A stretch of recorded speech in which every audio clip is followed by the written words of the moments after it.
તારીખ 18 જૂન ઓખા મરીન પોસ્ટેમાં એક ફોર્જરીની અલગ અલગ કલમો હેઠળ બીએનએસની કલમો હેઠળ એક ગુનો દાખલ થયો હતો. એસઓજી દ્વારા એ ગુનો જે છે દાખલ કરવામાં આવેલ હતો. આમાં મેઇન વસ્તુ હતી કે જેટલા પણ આમ ઘણા બધા માછીમારો રૂપેણ, ઓખા અને સલાયાના એવા હતા જે જૂની બોટ ઉપર અમુક એજન્ટ મારફતે ખોટા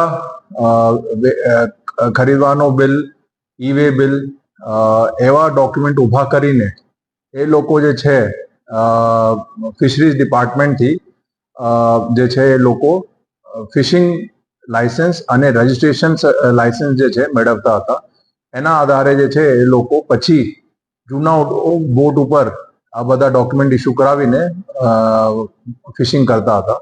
તો એમાં અમારી જે એસઓજી ટીમે બહુ સારી તપાસ કરી અને અત્યાર સુધીમાં ટોટલ અમે એમાં 54 જેવા આરોપીની અટક કરી છે, જેમાં 4 અલગ અલગ વિસ્તારોથી જે એક્ટિવ હતા એજન્ટ એની અટક કરી છે, 2 પેઢી સંચાલકો જે છે એની અટક કરી છે અને 48 જે છે એ માછીમારો છે. પેઢી સંચાલકો જે હતા એ ખોટા એક પેઢી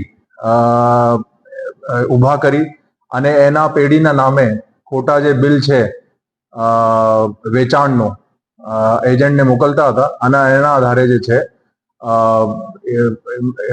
જે આપણા એજન્ટો છે એ લોકો પછી એ બધું કોલ અને ફિશિંગ લાયસન્સ ઇસ્યુ કરાવતા હતા. તો આમાં અત્યાર સુધીમાં જે અમારા ધ્યાન ઉપર આવ્યું છે કે ટોટલ અમારા વિસ્તારમાં પ્રાથમિક 154 એવી બોટો છે જેના ખોટા બિલના આધારે કોલ ફિશિંગ લાયસન્સ ઇસ્યુ કરવામાં આવેલ છે. તો એના વિરુદ્ધ પણ આગળની જે છે કાર્યવાહી અત્યારે ચાલુ છે.